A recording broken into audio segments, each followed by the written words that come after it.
በስመ አብ ወወልድ ወመንፈስ ቅዱስ አሐዱ አምላክ አሜን። የተወደዳችሁ የልዑል እግዚአብሔር ቤተሰቦች፣ የእናታችን የቅድስት ድንግል ማርያም የአስራት የቃል ኪዳን ልጆች፣ የመላእክት የሰማዕታት የደናግል የመነኮሳት ወዳጆች፣ በወደደንና ባፈቀረን በጌታችን በአምላካችን በመድኃኒታችን በኢየሱስ ክርስቶስ ፍጹም ሰላምታ ሰላም እላችኋለሁ። እንደምን ሰነበታችሁ? እንደምን ዋላችሁ? እንደምን እስከዚህ ሰዓት ቆያችሁ? አሜን። ልዑል እግዚአብሔር ከዕድሜያችን ላይ ይችን ዕድሜ ጨምሮ ለዚህች ለተቀደሰች ለተባረከች ዕለት የመልአኩ የቅዱስ ሚካኤል ዓመታዊ ክብረ በዓል ለሚታሰብባት ዕለት በሰላም በጤና ላደረሳችሁ ክብርና ምስጋና አምልኮትና ውዳሴ ከእናቱ ከቅድስት ድንግል ማርያም ጋር ይድረሰው። ዛሬ የመልአኩ የቅዱስ ሚካኤል ዓመታዊ ክብረ በዓል ለሚከበርባት ሰኔ 12 ቀን እንኳን ለዚች ለተቀደሰች ለተባረከች ዕለት በሰላም በጤና አደረሰን አደረሳችሁ። ይህች ዕለት የተባረከች የተቀደሰች ዕለት ናትና መልአኩ ቅዱስ ሚካኤል የሚነግስባት እግዚአብሔር አምላክ የሚመሰገንባት ዕለት ናትና ለምን ይነግሳን ለምን ይከበራን የሚለውን እንደ እግዚአብሔር ፈቃድ እንመለከታለን። ሰኔ 12 ቀን እንዲሁም የቅዱስ ላሊበላ ዓመታዊ ዕረፍቱ ሲሆን ቅዱስ ላሊበላ ጌታችን የጠጣውን መራራ ሐሞት በማሰብ ሁልጊዜ ዓርብ ቆሶ ይጠጣ ነበር። ቅዱስ ገብርኤል ላሊበላን ኢየሩሳሌም ወስዶት በዚያ ያሉ ቅዱሳን መካናትን ሁሉ አሳይቶ አሳልሞታል። ወደ ሰማይም ነጥቆ ሰባቱን ሰማያት ያሳየው ሲሆን በጌታችን ፊት ቀርቦ መልአኩ ቅዱስ ገብርኤል አስባርኮታል።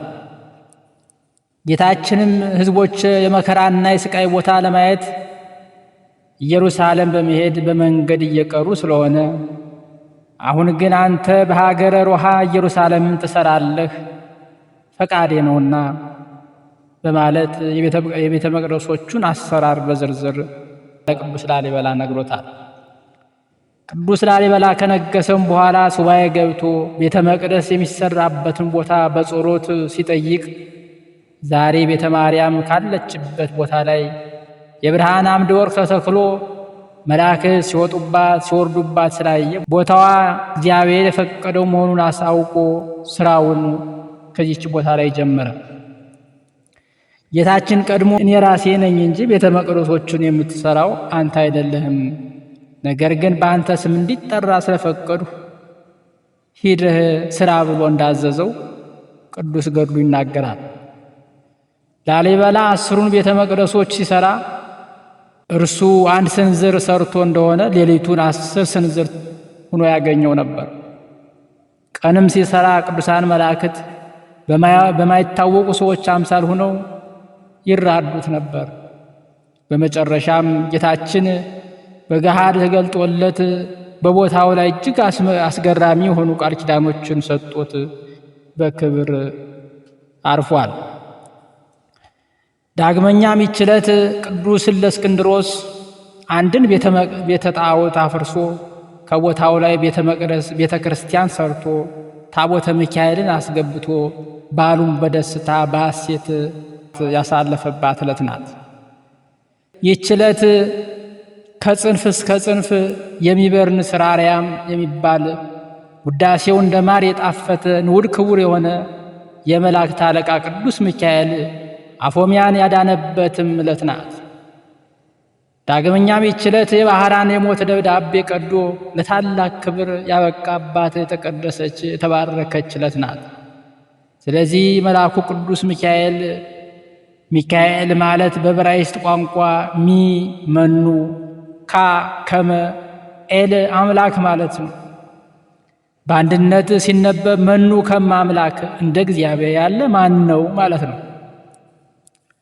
አንድም ለእግዚአብሔር አሸናፊ ድል አድራጊ የቸርነትና የርኅራኄ መገኛ መዝገብ ማለት ነው። ይህ ታላቅ መልአክ ዮሐንስ ወንጌላዊ በራእዩ በእግዚአብሔር ፊት የሚቆሙትን ሰባቱን መላእክት አየሁ ብሎ ከተናገረላቸው መላእክት ውስጥ የሚመደብ ሲሆን የሰባቱም ሊቃነ መላእክት አለቃ እንዲሆን እግዚአብሔር መርጦ ሹሞታል። ይህ ታላቅ መልአክ ያደረጋቸው የሰራቸው እጅግ ብዙ የሆኑ ታምራት አሉ።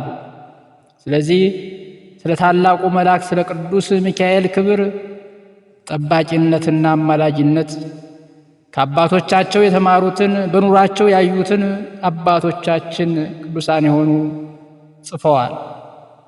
ስለ ቅዱስ ሚካኤል ከጻፉልን ካስተማሩን አባቶች መካከልም ዮሐንስ አፈወርቅ፣ ኤዎስጣቴዎስ ዘአንጾኪያ፣ ቅዱስ መቃርዮስ፣ ቅዱስ ያሬድ፣ አባ ጊዮርጊስ ዘጋስጫ እንዲሁም የእስክንድርያው ሊቀ ጳጳስ አባ ዲማቴዎስ ናቸው። እኛም የአባቶቻችንን አንደበታችን አድርገን በኅዳር 12 ቀን በሰኔ 12 ቀን ክቡር ገናና የሆነ ቅዱስ ሚካኤል ካደረጋቸውና ከሰራቸው ብዙ ታምራት ውስጥ የተወሰኑትን በመልአኩ ተራዳይነት እንዲህ ብለን እናቀርባለን። ንግሥት ክሌዎጳጥራ ሳትርን ለሚባለው ጣዖት የሰራችውን ቤተ ጣዖት በእስክንድርያ ነበርና ይህ ቤተ ጣዖት እስከ እስክንድርያው ፓትርያርክ እለእስክንድሮስ ከ312 እስከ 326 ዘመነ ድረስ የነበረ ሲሆን እለእስክንድሮስ ሊያጠፋው ሲነሳ ሕዝቡ ከልቡ ገና የአምልኮ ጣዖት ስላላጠፋ 18 ፓትርያርኮች ያልነኩትን አንተ ለምን ታፈርስብናለህ ብለው ተቃውመውታል። እለእስክንድሮስም ሕዝቡን መክሮና አስተምሮ የሳተርን በዓል ይውልበት በነበረው ዕለት የመልአኩ የቅዱስ ሚካኤልን በዓል እንዲያከብሩ አውጆ ቤተ ጣዖትንም በቅዱስ ሚካኤል ስም ሰይሞ ቤተ ክርስቲያን አድርጎታል። ሕዝቡ በየዓመቱ መሥዋዕት እየሰዉ ተረፈ መሥዋዕቱን እየተመገቡ እየዘፈኑ እያጨበጨቡ ያከብሩት የነበረውን ይህን በዓል ታላቅ ጻድቅ ንጉሥ ቆስጠንጢኖስ አብያተ ጣዖታት ይዘጉ፣ አብያተ ክርስቲያናት ይከፈቱ ብሎ ካወጀ በኋላ ሊቀ ጳጳሳት እለእስክንድሮስ ቤተ ጣዖቱን አፍርሶ ከቦታው ላይ ቤተ ክርስቲያን ሰርቶ ታቦተ ሚካኤልን አግብቶ በዓሉን በደስታ በሐሴት አሳለፈበት። እለእስክንድሮስም ሕዝቡ የጣዖቱን በዓል ተው፣ ይህ የመላእክት አለቃ የቅዱስ ሚካኤል በዓል አክብሩ ብሎ በየዓመቱ በዚህ ቀን በዓል እንዲሆን ሥርዓት ሰርቶላቸው እንዲያከብሩ አዟቸዋል። ይህንንም የቅዱስ ሚካኤልን በዓል ከሚያከብሩ ምዕመናን አንዱ የባህራን አባት ነበረ። እርሱም እግዚአብሔርን እጅግ አድርጎ የሚፈራ ወር በገባ በየ12 ቀን የቅዱስ ሚካኤልን ዝክሩን የሚዘክርና ይልቁንም በኅዳር 12ና በሰኔ 12 ቀን በታላቅ ክብር የሚያከብር አንድ ሰው ይኖር ነበረ። ለዚህ እግዚአብሔርን የሚፈራ ሰውም ርኅራኄ የሌለው በእርሱም ላይ ጥላቻ ያደረበት አንድ ባለጸጋ ጎረቤት ነበረው። የቅዱስ ሚካኤልን በዓል በሚያከብርበት ጊዜ ሁሉ ይዘባበትበት ይሳለቅበት ነበረ። ይህ እግዚአብሔርን የሚፈራ ሰውዬ በዚህ አይነት በጎ ሥራ ብዙ ጊዜ ከኖረ በኋላ ከዚህ ዓለም ድካም ያረፍ ዘንድ የሞቱ ጊዜ ቀረበ። ሚስቱንም ጠርቶ በጎ ሥራ ከመስራት ለድሃ ከመመጽወት ቸል አትበይ፣ የቅዱስ ሚካኤልን በዓል በየወሩ በማክበር አትቦዝኝ፣ ይልቁንም በኅዳር 12 ቀንና በሰኔ 12 ቀን ከፍ ባለ ሥነ ሥርዓት እንድታከብሪ አደራልሻለሁ ብሎ ለውድ ባለቤቱ አካሉ ለሆነችው ለባለቤቱ ለሚስቱ ይህንን አደራ ሰጣት። በሚሞትበትም ጊዜ ሚስቱ ጸንሳ ነበረ። ይህ ደገኛ ሰው በሰላም አረፈና ፍጹም መንግሥተ ሰማያትን በመልአኩ አማላጅነት ወረሰ። ከዚያም በኋላ ሚስቱ የመውለጃዋ ጊዜ ተቃርቦ ነበርና ምጥ ይዟት በታላቅ ጭንቅ ላይ እንዳለች አንተ የእግዚአብሔር መልአክ ሆይ በእኔ ላይ ይቅርታን አውርድ፣ ከዚህ ከደረሰብኝ ጭንቅ ይገላግለኝ ዘንድ ስለ እኔ እግዚአብሔርን ለምንልኝ፣ አንተ ከእግዚአብሔር ዘንድ ታላቅ ባለሟልነት ተሰጥቶሃልና እያለች ለመነችው። ይህንንም በምትልበት ጊዜ ያለችበት ቤት በብርሃን ተመላ። ከጭንቋም ዳነችና መልኩ በጣም ያማረ ልጅ ወለደች። የእግዚአብሔር መልእክተኛ ቅዱስ ሚካኤልን ከሰማይ ወርዶ ያንን ሕፃን ባረከውና ቸርነት ርኅራኄ የሌለው የዚህን ባለጸጋ ገንዘብና ሀብት እርሻውንም ሁሉ ይህንን ሕፃን እንዲወርስ እግዚአብሔር አዟል አለ። ያን ጊዜ ያ ባለጸጋ በሴትዮዋ ቤት መስኮት ታጠገብ ሆኖ ሁኔታውን ሁሉ ይመለከት ነበርና ይህን ነገር በሰማ ጊዜ ልቡ በታላቅ ሐዘን ተነካ።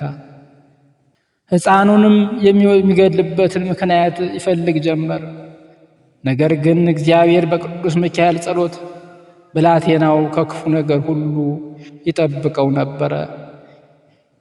ብላቴናውም 10 ዓመት በሆነው ጊዜ እናቱ በጣም ችግር ጸናባት። በዚያን ጊዜ እምነት የጎደለው ያ ባለጸጋ አንቺ ችግረኛ ስለሆንሽ ይላከኝ ያገለግለኝ ዘንድ ልጅሽን ስጭኝና ምግቡንና ልብሱን ምንም ሳይጎድለው ተንከባክቤ ያኖረዋለሁ፣ ለአንቺም 20 ወቂት ወርቅ ሰጥሻለሁ አላት። ይህንን ባላት ጊዜ ስለ ችግሯ በጣም በመደሰት ልጇን ሰጠችውና 20 ወቄት ወርቅ ተቀበለች። ብላቴናውንም በወሰደ ጊዜ እንግዲህ ሐሳቤ ሁሉ ዛሬ ተፈጸመልኝ እያለ በጣም ደስታ ተሰማው።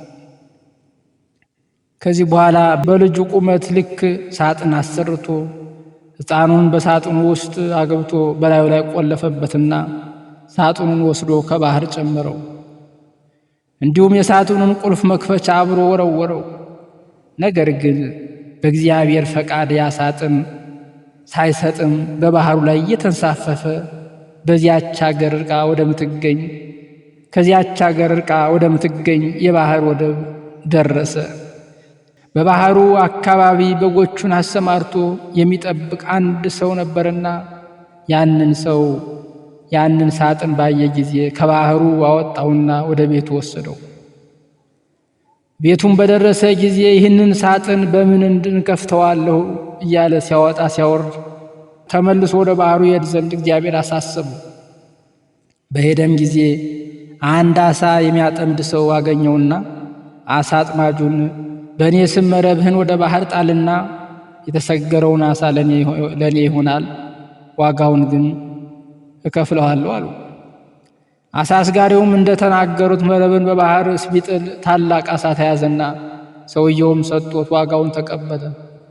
እሱም ያንን ዓሣ ከቤተሰቦቹ ጋር ጠብሶ ይበላ ዘንድ በችኮላ ወደ ቤቱ ሄደና የዓሣውን ሆድ ቢሰነጥቀው የዚያን የሳጥን ቁልፍ መክፈቻ አገኘ። እግዚአብሔር ፈቃዱ ነውና በዚያን ጊዜ ይህን መክፈቻ የዚህ ሳጥን ቁልፍ መክፈቻ መሆን አለበት ሲል አሰበና ቁልፉን ለመክፈት ቢሞክር ወለል ብሎ ተከፈተለት።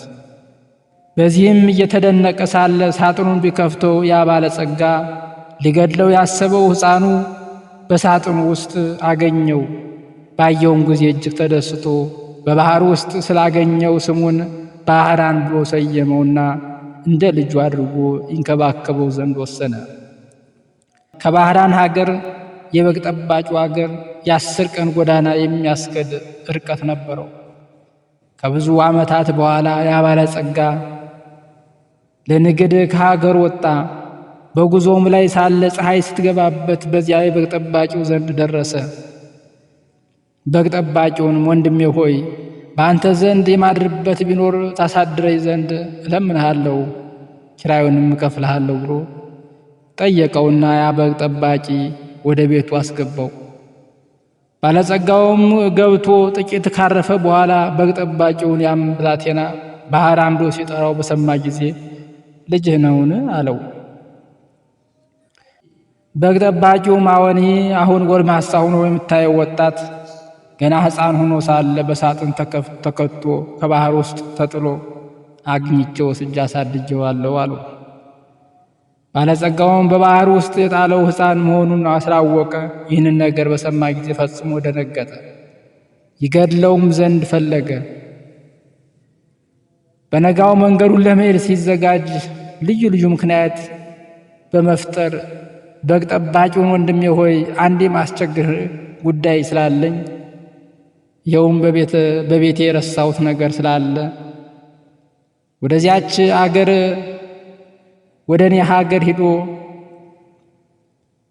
መልእክት ያደርስልኝ ዘንድ ይህንን ብላቴና እንድትሰጠኝ የድካሙንም ዋጋ 20 ወቂት ወርቅ እከፍልሃለሁ አለው። ያም በግ ጠባቂ ስለ ወርቁ ስጦታ ደስ በመሰኘት ያንን ጎልማሳ ጠርቶ ልጄ ባህራን ሆይ ይህ ክቡር ሰው ለሥራ ጉዳይ ወደ ቤቱ ሊልክ ይፈልጋልና መልእክቱን አድርስለት፣ እግዚአብሔር በሰላም ያግባህ ሲል ጠየቀው። ልጁም እሺ መልካም ነው አባቴ ሆይ ያዘዝከኝን ሁሉ ለመፈጸም ዝግጁ ነኝ አለው። ከዚያም በኋላ ያ ባለጸጋ ይችን የመልእክት ደብዳቤ ይዞ ወደ አንተ የመጣውን ስሙ ባህራን የተባለውን መልእክቷ በደረሰች ጊዜ ፈጥነህ ግደለው፣ ገድለህም ሬሳውን ከጉድጓድ ጣለው። እኔ በሰላም ተመልሼ እስክመጣ ድረስ ማንም ይህንን ምስጢር አይወቅ የሚል ጽሑፍ ለሹሙ ጽፎ አዘጋጀ። እንዲሁም በሹሙና በእርሱ መካከል የሚተዋወቁበትን ማህተም በደብዳቤው ላይ አትሞ ለባህራን ሰጠው። ለመንገዱም የሚሆነውን ስንቅ ሰጥቶ ላከው። ስንቶቻችን የሞትን ደብዳቤ ተሸክመን ሂደን ይሆን? ባህራንም መልእክቱን ለማድረስ 9 ቀን ተጉዞ የ1 ቀን ጎዳና ሲቀረው እነሆ ክቡር የሚሆን የመላእክት አለቃ ቅዱስ ሚካኤል በንጉሥ ጭፍራ አምሳል በፈረስ ተቀምጦ ወደ እሱ ደረሰና ወዴት እንደሚሄድ ጠየቀው። ባህራንም ከአንድ ባለጸጋ ሰው የተጻፈ ደብዳቤ ይዤ እርሱን ለማድረስ የከይት ወደምትባል አገር ይሄዳለሁ አለው።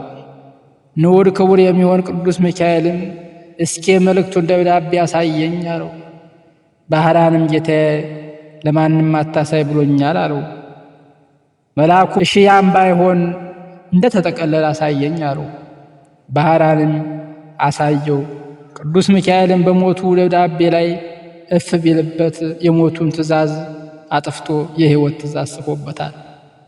በደብዳቤው ላይ የተጻፈውን የሞት መልእክት ደምስሶ ከኔ ከባለጸጋው ከገሌ የተጻፈ ይልና ይህን መልእክት ይዞ ለመጣው እገሊት የምትባል ልጄን አጋቡት፣ ዳሩለት፣ በዱር የተሰማራውን ከብቴን፣ በቤት ያለውን ሀብቴን፣ በጠቅላላው የሚንቀሳቀሰውን የማይንቀሳቀሰውን ንብረቴን በሙሉ አውርሸዋለሁና እኔ እስክመጣ ድረስ አትጠብቁ። በሄድሁበት ሀገር የሚቆይበት ጉዳይ ስላለኝና በቤቴና በንብረቴ ላይ ሙሉ ስልጣን ሰጥቼዋለሁ። የወደደውን ያደርግ ዘንድ አትከልክሉት። ስለዚህም በእኔና በአንተ መካከል የምንተዋወቅበት ምልክትን ይሄው አድርጌአለሁ የሚል ጽሑፍ ጽፎ ሰጠውና እንግዲህ ወደ ባለጸጋው ቤት ሂድና ይህንን መልእክት አድርስ፣ ነገሩ እንዳይገለጽብህ ከእኔ ጋር መገናኘትህንና የመልእክቱን ጽሑፍ እንደለወጥሁልህ ለማንም አትናገር ሲል አስጠነቀቀው። ባህራንም እሺ ጌታዬ እንዳዘዝከኝ አደርጋለሁ ብሎ ጉዞውን ቀጠለና የዚያን የባለጸጋ ቤት እየጠየቀ ከደረሰ በኋላ ደብዳቤውን ለሹሙ ሰጠው። ያም ሹም ደብዳቤውን ተቀብሎ ሲያነብ የታተመበትን ማኅተም እውነተኛ መሆኑን ካረጋገጠ በኋላ እግዚአብሔር እንዳዘዘው በቤተ ክርስቲያን ደንብ የባለጸጋውን ልጅ በተክሊል አጋባው። የሰርጉንም በዓል እስከ 40 ቀን ድረስ በታላቅ ደስታ አከበሩ። ከሰርጉም በዓል ፍጻሜ በኋላ ያ ባለጸጋ ሰው ከሄደበት ሀገር ወደ ሀገሩ ተመልሶ ገባና በቤቱ አካባቢ ሲደርስ የደስታና የዘፈን ድምፅ ስለሰማ ይህ የምሰማው ድምፅ ምንድን ነው ሲል ጠየቀ። ሰዎቹም ባህራን የተባለ ጎበዝ ከአንተ ዘንድ ልጄን ዳሩለት የሚል ትእዛዝ አምጥቶ ልጅህን አግብቶ በሰርጉ ምክንያት ይዘፈናል፣ ይደሰታል። እነሆ እየበሉ እየጠጡ በቀንና በሌሊት እየዘፈኑ ሲደሰቱ 40 ቀን ሆኗል። በመልእክትም እንዳዘዝከው ገንዘብህን የወንድና የሴት ባሮችን በጠቅላላው የሚንቀሳቀሰውና የማይንቀሳቀሰው ንብረት ሁሉ በሙሉ አስረክበውታል አሉት። ያም ባለጸጋ ይህንን በቃል በሰማ ጊዜ ከድንጋጤው የተነሳ በታላቅ ቃል በመጮህ ከመሬት ላይ ተከስክሶ ሞተና ነፍሱን አጋንንት ተረክበው ወደ ሲኦል አወረዷት። ከዚህም በኋላ ባህራን የተባለ ጎልማሳ የቅዱስ ሚካኤልን በዓል በየወሩ እያከበረ ዝክሩን እየዘከረ ይኖር ጀመር። በዚያን ጊዜ በጉዞ ላይ ሳለ ተገልጾለት የሞቱን መልእክት ወደ ሕይወት የለወጠለት ቅዱስ ሚካኤል እንደሆነም አወቀ፣ ተረዳ። እንዲሁም በሰኔ 12 ቀን ያደረገው ታላቅ ታምር ቅድስት አፎሚያን ያዳነበት ዕለት ነው።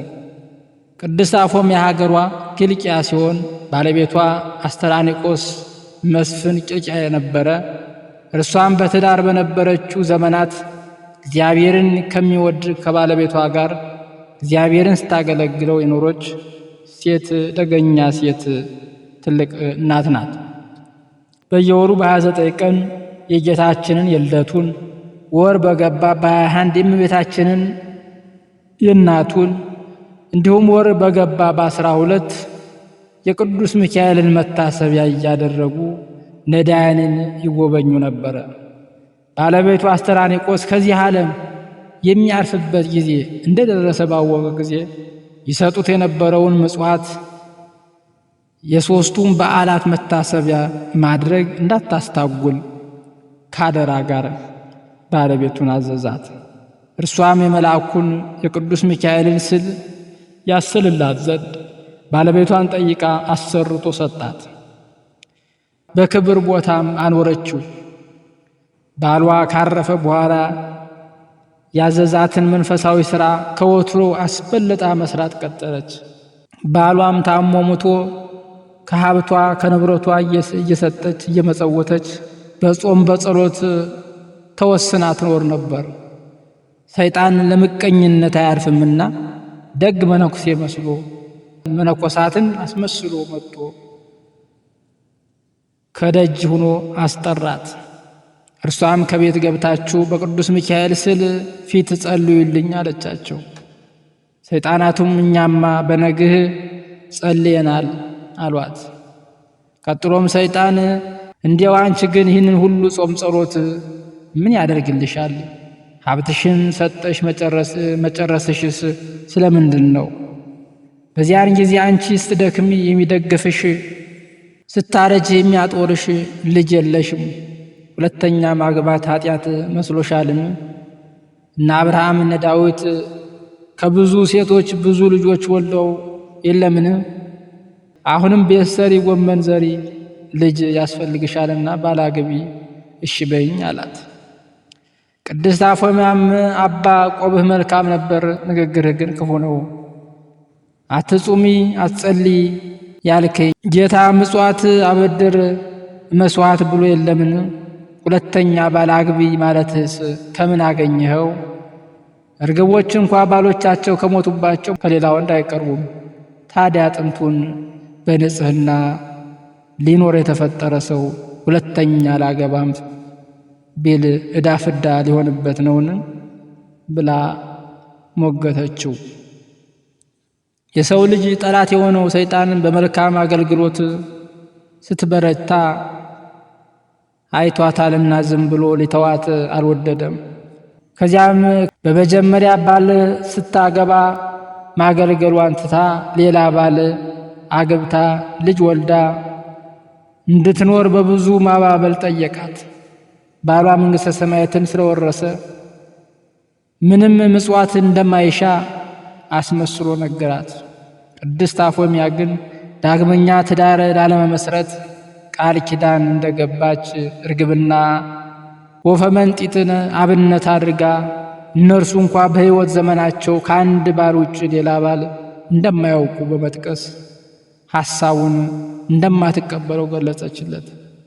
ሰይጣንም አስመሳይ መሆኑ አላዋጣ ሲለው ማንነቱን ቀይሮ ሊያንቃት ቢሞክር የእግዚአብሔርና የቅዱስ ሚካኤልን ስም ጠርታ አባረረችው። እርሱም ተመልሶ መጥቶ እንደሚያጠፋት ዝቶባት እንደ አቧራ በኖ እንደ ጢስ ተኖ ጠፋ። በሰኔ 12 ቀን የቅዱስ ሚካኤልን መታሰቢያ ያዘጋጀች ሳለች ሰይጣን ብርሃናዊ መልአክ መስሎ መጣ።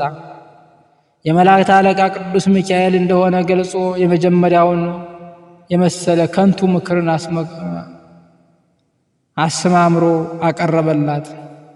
ሐሳቡንም የእግዚአብሔር ፈቃድና ሐሳብ እንደሆነ አድርጎ ለማሳመን ሞከረ።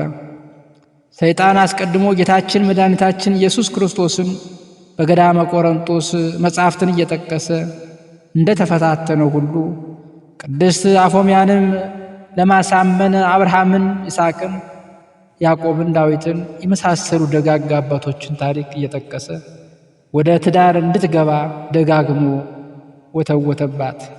ቅድስት አፎምያም በእግዚአብሔር ኃይል ጸንታ በቅዱስ ሚካኤልም ተራዳይነት ታምና የእግዚአብሔር መልአክ ከሆንክ መንፈሳዊ ማረጋገጫ የሆነው የመስቀል ምልክት የታለ በማለት በምድራዊ ንጉሥና በጭፍራ መካከል የሚኖርን የጋራ መግባቢያ መንገድ ዋቢ አድርጋ ጠየቀችው። ለጊዜው በእኛ በመላእክት ዘንድ አይደለም ብሎ ሊሸነግራትና አቋሟን ሊያስቀይራት ሞከረ። ከቤቷ ያለ የቅዱስ ሚካኤል ስዕል ላይ ያለውን ምልክት አብራርታ የእርሱን ግን ከዛ ጋር አንድነት እንደሌለው አረጋገጠችበት። በመቀጠልም ከቤቷ ላለው ለቅዱስ ሚካኤል ስዕል እጅ እንዲነሳ ጠየቀችው። በዚህ ጊዜ መልኩ ወደ ትክክለኛ ሰይጣናዊነቱ ማንነቱ ተለወጠና ጨለማ ለብሶ እየዛተ አነቃት። ቅድስት አፎምያም የከበረ መልአክ ቅዱስ ሚካኤልን ድረስልኝ እያለች በጠራቸው ጊዜ መልአኩም ፈጥኖ በመድረስ ከሰይጣን እጅ አዳናት። የመላእክት አለቃ ቅዱስ ሚካኤልም ለሰይጣኑ ተገቢውን ቅጣት ሰጥቶ ቅድስት አፎምያን ባረካት፣ ቀደሳት። የእረፍት ቀኗን በዚህ ቀን መሆኑን ነግሮ ቤቷን እንድታዘጋጅ አዘዛት።